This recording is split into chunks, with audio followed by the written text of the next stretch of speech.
The past 15 years has seen the United States and its allies engage in numerous military invasions and interventions in the Middle East. All of these operations have utilized strike aircraft, special operations forces, and armed and unarmed UAVs as force multipliers.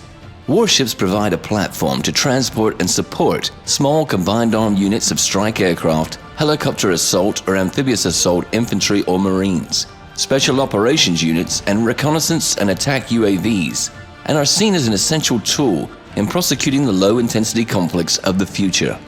Almost every nation with a maritime border and a viable navy on the globe has taken notice of these developments. These multi-role naval platforms, or MRNPs, come in a number of different designs. Some of these designs optimize flexibility and provide a balance of command and control, as well as strike aircraft, air and amphibious assault, or cargo space, while others are designed to maximize the effect of only one or two of these capabilities. The LHD is the most balanced and thus flexible way of all of the MRNP designs. The LHD is the largest design, requiring the dimensions and space to accommodate a large number of aircraft, troops, light and heavy vehicles, as well as cargo and amphibious assault craft. The LPD is a well-balanced multi-role vessel, however on a smaller scale than the LHD. It has comparable flexibility, but at a much smaller scale, so it lacks the power projection capacity of the LHD. Although their smaller size limits the scope of their operations, they gain the benefit of being able to operate more easily in littoral waters and are less costly to build and maintain. The DDH is a relatively new adaptation of the MRNP.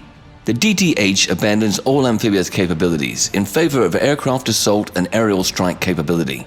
The only two nations to build and operate DDHs are the United States and Japan. The JMSDF operates 3 DDHs currently, with a 4th vessel to enter operation in 2016. It is obvious to see the benefits of these multi-role vessels with their inherent flexibility, humanitarian support, and power projection capabilities. The benefits are obvious, but why are so many vessels now being built in such a short span of time? These naval building programs are being driven by geopolitical developments in 2 main regions of the globe, the Mediterranean and the Asia-Pacific.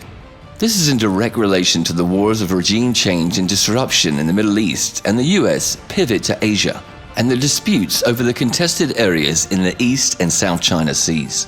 Although Russia was denied the 2 Mistral-class vessels, Vladivostok and Sevastopol, when France reneged on the deal in 2014, Russia immediately made it clear that it will acquire indigenously designed and built vessels of similar pattern. These vessels would have proven of decisive value in supporting the Russian intervention in Syria. 2 vessels were instead sold to Egypt. It is yet unclear how Egypt will employ these vessels in the future, but may aim to use them in bolstering the Saudi-led military intervention in Yemen. Turkey entered into a contract with DCNS to build an LPD based on the Juan Carlos LHD pattern in the summer of 2015. The accelerating acquisition of MRNPs in the East and Southeast Asia regions is the most alarming, with China, Japan, Indonesia, Malaysia, the Philippines, Australia, and the United States all rapidly building and commissioning these vessels in high numbers over the past 10 years. It could reasonably be said that there is a naval arms race occurring in proportion to developments related to the South China Sea crisis. China has built 4 Type 071 LPDs of a total of 6 planned vessels and has designed LHDs that have a displacement of 40,000 tons. Other claimants to disputed islands and waters in the South China Sea have been encouraged and supported by the United States in their efforts to acquire LPDs to back up their territorial claims with naval power. As the United States accuses China of engaging in a massive military buildup, it must be noted that the United States operates more of these multi-role vessels than all of the other major world navies combined.